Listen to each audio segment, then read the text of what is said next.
La construcción de la realidad social de John Searle explora los fundamentos filosóficos de cómo los seres humanos construyen colectivamente el marco de su mundo social.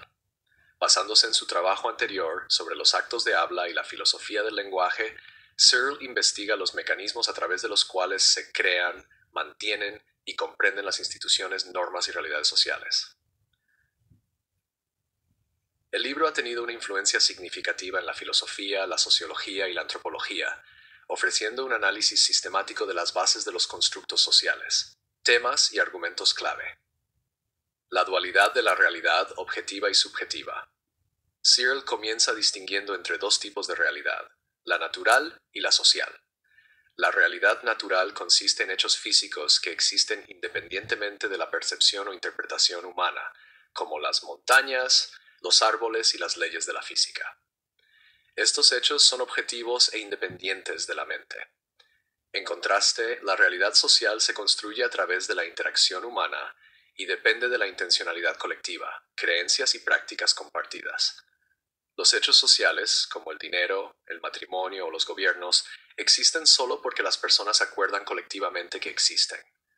Son objetivos en el sentido de que son reconocidos públicamente, pero dependen del acuerdo subjetivo para su existencia. El papel del lenguaje en la construcción social. El lenguaje es central en la teoría de Searle sobre la realidad social. Argumenta que el lenguaje permite a los humanos asignar funciones a objetos y conceptos que van más allá de sus propiedades físicas. Por ejemplo, un trozo de papel se convierte en dinero no por su composición material, sino porque las personas acuerdan colectivamente tratarlo como un medio de intercambio. Searle llama a esto función de estatus, en la que algo adquiere una nueva función únicamente porque las personas se la atribuyen. Searle destaca la distinción entre hechos brutos y hechos institucionales. Los hechos brutos, como la existencia de una roca, son independientes de la opinión o percepción humana. Los hechos institucionales, sin embargo, surgen de las convenciones humanas y requieren el lenguaje para su creación y mantenimiento. Por ejemplo, la declaración "Este es un billete de $20" solo tiene sentido dentro de un sistema de hechos institucionales que implica banca, comercio y gobernanza. Intencionalidad colectiva. Uno de los conceptos fundamentales en el marco de Searle es la intencionalidad colectiva, el estado mental compartido que permite a los humanos colaborar y establecer normas sociales.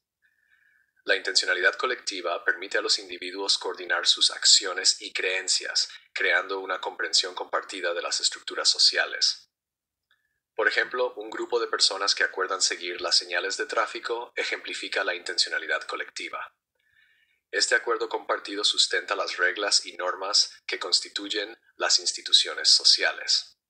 Searle enfatiza que la intencionalidad colectiva no es simplemente la suma de intenciones individuales, sino un fenómeno distinto que surge cuando los individuos actúan con un propósito o comprensión compartida. Esta idea amplía las teorías anteriores de la intencionalidad en la filosofía, pero las aplica para explicar la formación de sistemas sociales complejos. Reglas constitutivas versus reglas regulativas. Una parte significativa del análisis de Searle involucra la distinción entre reglas constitutivas y reglas regulativas. Las reglas regulativas gobiernan el comportamiento dentro de un marco existente, como las normas de etiqueta o las leyes contra el robo. Las reglas constitutivas, en cambio, crean la posibilidad misma de ciertas actividades o instituciones. Por ejemplo, las reglas del ajedrez no solo regulan cómo se juega el juego, sino que también constituyen lo que significa jugar al ajedrez. Searle argumenta que las reglas constitutivas son esenciales para la creación de hechos institucionales. Estas reglas definen los límites y el significado de las prácticas sociales, permitiendo a los humanos participar en actividades que, de otro modo, carecerían de sentido. La ontología de la realidad social. Searle introduce el concepto de ontología institucional para explicar cómo los hechos sociales están incrustados en un sistema de creencias y prácticas humanas. Argumenta que las instituciones sociales dependen de una forma específica de ontología que difiere del mundo físico. Esta ontología se caracteriza por poderes deónticos, que se refieren a los derechos, deberes, obligaciones y permisos que surgen dentro de los sistemas sociales. Por ejemplo, el rol de un juez viene acompañado de poderes deónticos específicos otorgados por el sistema legal. Searle afirma que la ontología institucional se crea y sostiene mediante el reconocimiento y la aceptación colectiva. Este reconocimiento a menudo se codifica en estructuras formales, como sistemas legales o acuerdos escritos, pero, en última instancia, depende de la creencia continua de los individuos en la legitimidad de estas estructuras. Aplicaciones e implicaciones. Instituciones sociales y poder. El marco de Searle tiene profundas implicaciones para entender las instituciones sociales y las dinámicas de poder. Argumenta que los hechos institucionales no son inherentemente opresivos ni liberadores, sino herramientas que los humanos usan para organizar la sociedad. La construcción de la realidad social implica la distribución de poderes deónticos, que pueden usarse para imponer normas, asignar recursos o establecer jerarquías. Por ejemplo, la institución de la propiedad privada asigna derechos y obligaciones específicas a los individuos, creando un marco para la actividad económica. Sin embargo, este marco también refleja y perpetúa las relaciones de poder existentes. El análisis de Searle destaca cómo la construcción de la realidad social puede tanto habilitar como restringir el comportamiento humano. Críticas al constructivismo social. El trabajo de Searle se discute a menudo en relación con debates más amplios sobre el constructivismo social. Si bien reconoce la naturaleza construida de la realidad social, rechaza las afirmaciones constructivistas radicales que niegan la existencia de una realidad objetiva. Searle sostiene que los constructos sociales se construyen sobre una base de hechos brutos y que el mundo natural proporciona un contexto necesario para la actividad humana. Esta posición distingue a Searle de los pensadores postmodernistas y relativistas que enfatizan la fluidez y la contingencia de los constructos sociales. Su énfasis en la estabilidad y coherencia de los hechos institucionales ofrece un contrapunto a las teorías que priorizan la deconstrucción de las normas sociales.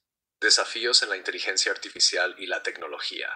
El análisis de Searle también tiene relevancia para los debates sobre la inteligencia artificial, IA y la era digital. Su énfasis en la intencionalidad colectiva plantea preguntas sobre si las máquinas pueden participar en la construcción de la realidad social. Por ejemplo, aunque los sistemas de IA pueden simular el comportamiento humano, carecen de la intencionalidad compartida y la comprensión necesarias para crear y sostener instituciones sociales. Además, el auge de los mundos virtuales y las comunidades en línea desafía las nociones tradicionales de los hechos institucionales. Las plataformas digitales crean nuevas formas de realidad social que difuminan los límites entre los mundos físico y virtual. El marco de Searle proporciona una lente valiosa para analizar estos desarrollos, en particular el papel del lenguaje y el acuerdo colectivo en la configuración de los entornos digitales. Críticas y debates. La teoría de Searle ha sido ampliamente influyente, pero también ha enfrentado críticas y debates. Algunos críticos argumentan que su enfoque en la intencionalidad colectiva y las reglas constitutivas pasa por alto el papel del conflicto y la resistencia en la construcción de la realidad social. Las instituciones sociales suelen ser objeto de disputas y se moldean mediante luchas de poder, que pueden no alinearse con la visión armoniosa del acuerdo colectivo que presenta Searle. Otros han cuestionado si la distinción de Searle entre hechos brutos y hechos institucionales es tan clara como sugiere. Por ejemplo, la línea entre los fenómenos naturales y sociales puede desdibujarse en casos donde la actividad humana transforma el entorno, como el cambio climático o el desarrollo urbano.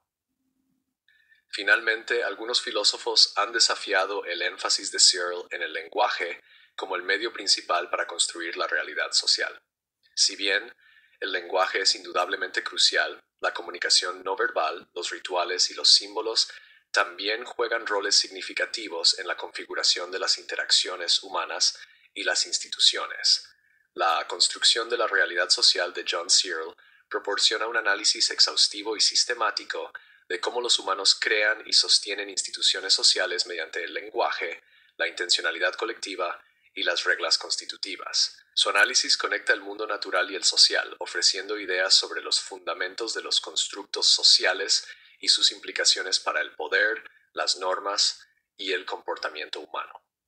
El énfasis del libro en la estabilidad y coherencia de los hechos institucionales lo ha convertido en un pilar de la filosofía contemporánea, influyendo en campos que van desde la sociología hasta la inteligencia artificial. Aunque ha suscitado debates sobre el papel del conflicto, los límites entre las realidades naturales y sociales, y los límites del lenguaje en la construcción social, el trabajo de Searle sigue siendo una contribución vital para comprender la capacidad humana de dar forma y navegar en el mundo social.